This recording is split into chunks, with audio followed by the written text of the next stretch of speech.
لسائل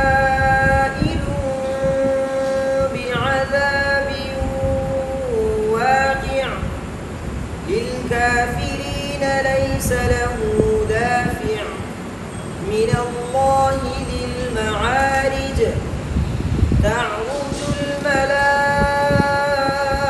الملائكة والروح إليه في يوم كان مقداره 50,000 سنة فاصبر صبرا جميلا إنهم يرونه بعيدا ونراه قريبا يوم تكون السماء كالمهل وتكون الجبال كالعهن ولا يسأل حميم حميما يبصرونهم يود المجرم لو يفتدي من عذاب يومئذ ببنيه وصاحبته وأخيه وفصيلته التي تؤويه ومن في الأرض جميعا ثم ينجيه كلا إنها لظى نزاعة للشوى تدعو من أدبر وتولى وجمع فأوعى إن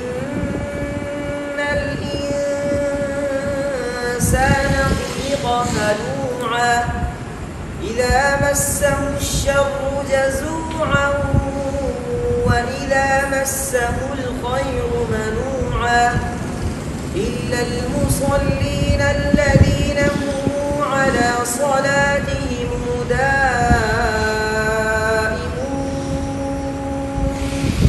والذين في أموالهم حق معلوم للسائل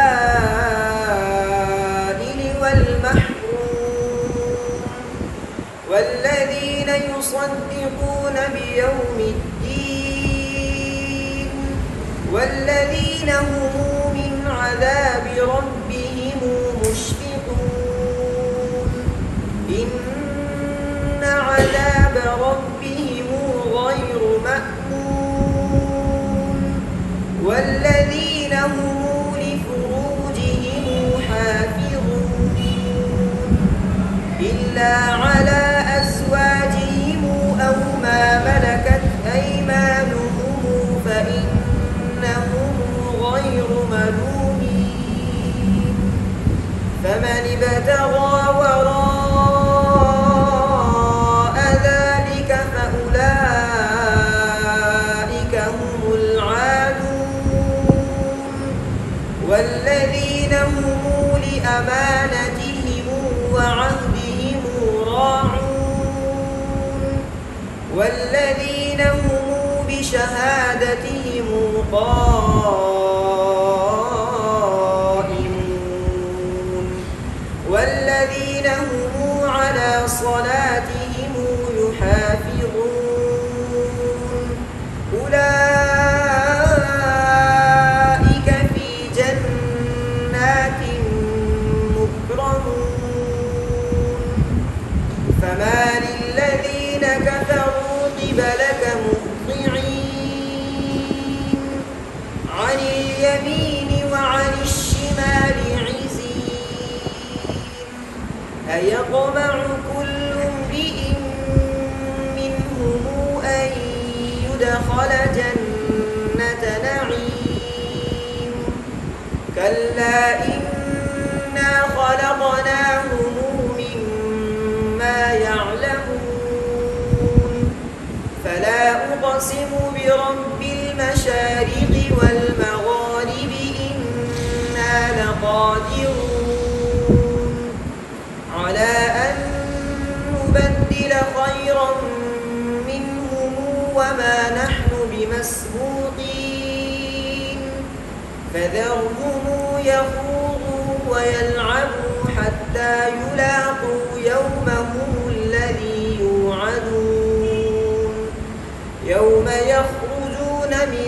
الأجداث سراعا كأنهم إلى نصب يوفضون خاشعة أبصارهم ترهقهم ذلة ذلك اليوم الذي كانوا يوعدون. بسم اللہ الرحمن الرحیم. سورۃ المعارج قرات ابن کثیر میں انہوں نے پڑھا. ان کے دو راوی ہے بصری اور قنبل. سب سے پہلی بات یہ ہے کہ ان کے لیے مد منفصل میں قصر ہے, مد جو ہے لازم میں طول ہے, اور مد متصل میں توسط ہے.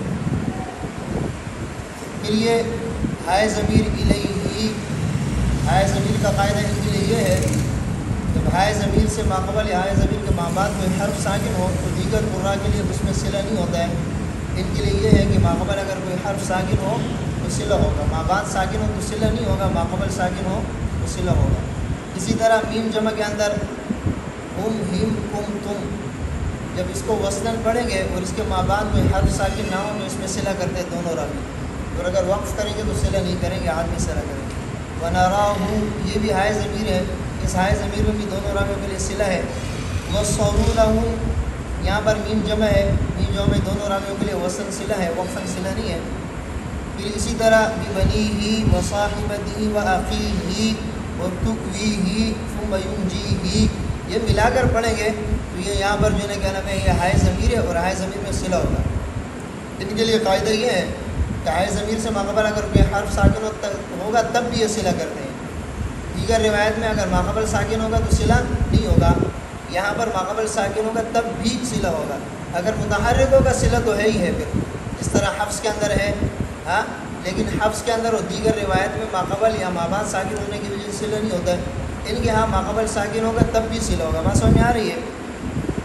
نزاعۃ للشوى یہاں پر جو ہے کیا نام ہے ضمہ کے ساتھ ہے, تنوین ہے پیش.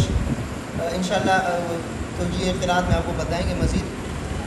اسی طرح الذین هم علی صلاتہم یہاں پر دونوں جگہ میم جمع ہے, میم جمع میں دونوں راویوں کے لیے وصل صلہ ہے. فی اموالہم فی یہاں پہ مد منفصل ہے, مد منفصل میں دونوں راویوں کے لیے قصر ہے. اموالہم والذین هم من عذاب ربهم مشفقون یہاں پر ان عذاب ربهم والذین هم لفروجهم الا على ازواجهم او ما ملكت ايمانهم فانهم یہاں پر جو ہے کیا نام ہے والذین هم یہ کلمات جتنے بھی ہے میم جمع ہے, میم جمع میں دونوں راویوں کے لیے وصل صلہ ہے, دونوں راویوں کے لیے وصل کیا ہے صلہ. اچھا والذین هم من عذاب ربهم مشفقون یہاں پر میم ساکن کے بعد دونوں کلمات میں میم ہے تو یہاں پر ادغام ہوتا ہے, لیکن یہاں پر جب جو ہے کیا نام ہے ابن کثیر کے لیے پڑھیں گے تو صلہ کریں گے, جب صلہ کریں گے تو میم ساکن ختم ہوگا, میم ساکن ختم ہونے کی وجہ سے یہاں پر ادغام نہیں ہوگا. بات سمجھ میں آ رہی ہے؟ اسی طرح لاماناتہم اور بشہاداتہم یہ جو ہے نا لامانتہم اور بشہاداتہم جمع کے ساتھ نہیں ہے. بات سمجھ میں آ رہی ہے؟ اسی طرح والذین هم اور وعہدہم والذین هم اور اسی طرح والذین هم علی صلاتہم یہ میم جمع ہے.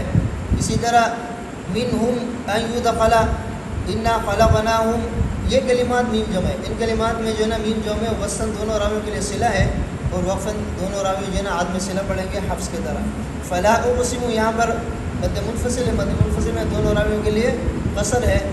اور خیر منہم فذرہم اسی طرح کأنہم ابصارہم ترہقہم یہ کلمات یہاں پر میم جمع ہے, میم جو میں دونوں راویوں کے لیے وصل صلہ ہے اور وقفاً عدم صلہ ہے.